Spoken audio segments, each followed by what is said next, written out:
Circumcision is a fundamental tenet that originated with the inception of Judaism, the first commandment given to Abraham to show the covenant between God and his people. It is a beautiful tradition that binds Jews to their forebears and their community. Judaism is not merely a religion, but a heritage, with guidelines governing the way our ancestors have lived for thousands of years.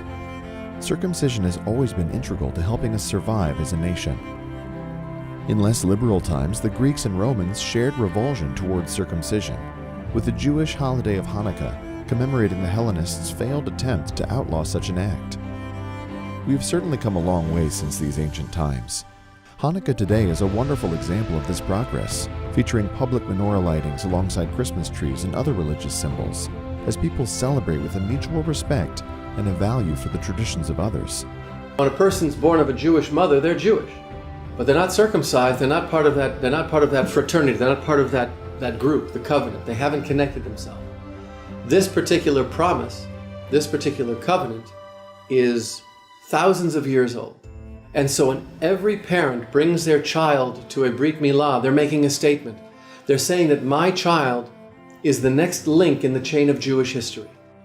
The most prevalent argument against circumcision is that the baby is not capable of making a rational choice to undergo the procedure. Yet parents are charged with making decisions in the best interests of their children all the time. These decisions range from deciding which community they will live in, which school they will attend, how and when to discipline them, etc. Let's take the example of a child born with a deforming or conspicuous birthmark which may or may not affect him or her later in life. With the child unable to make a decision for themselves as to whether it should be removed, it is the parents who must make a decision, taking into account what they believe their child would want for themselves and considering the minor risks involved in a quick and simple procedure. This is ethnic, religious, based on long traditions, and is not harmful to the baby, and is relatively low risk, and we do it as a procedure. I personally believe that boys want to be like their fathers. And I always tell my patients, if you are circumcised, you may want to do a circumcision in your child, because I think that boys will look at their fathers and will say, how come I don't look like you? If that, then it's just a personal thing. Some pediatricians will say that's not necessary and there's no medical evidence for that. But there isn't a lot of medical evidence around circumcision. It's a very, very personal choice, and we have to remember that this is something that has been done for millennium. Naturally, religious freedom cannot be unlimited. We would never argue that procedures posing a clear and direct danger to a person could be defended on the grounds of religious freedom.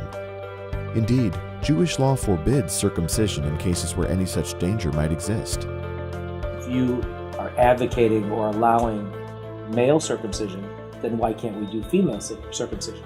And they're absolutely and completely different things. One is done much, much later and is meant to prevent a woman from having sexual pleasure and basically mutilating her.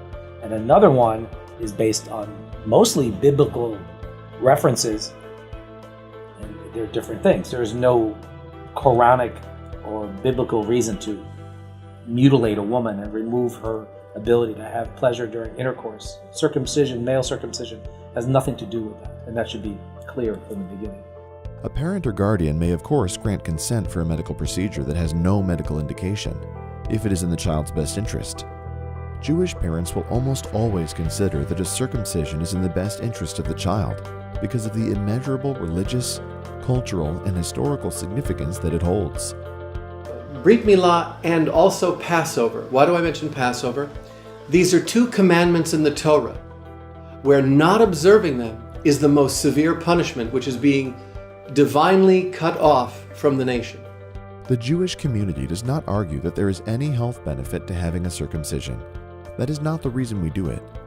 Nevertheless, it is abundantly clear that circumcision does not negatively impact upon a person's health. Most health organizations regard it as a medically neutral procedure, whilst others argue that there are medical advantages. In the whole world, it has been shown that circumcision decreases the risk of HIV. This has been done mostly in Africa, which seems to be the case, but the same would apply to here. So I think it's fair to say that circumcision will decrease the chance of somebody contracting HIV. So that's a factual issue. In terms of cleanliness, Definitely not being circumcised requires a newborn's mother to take more care of the penis, to pull back the skin, to make sure it's clean, and that happens throughout the rest of the life of the adult, that it has to be clean and everything else like that. There are more penile cancers in uncircumcised men than circumcised men, and that's about it. One thing is very clear. Those who argue that circumcision is in any way likely to cause a loss of physical sensitivity or psychological trauma to the child are entirely at odds with international medical consensus.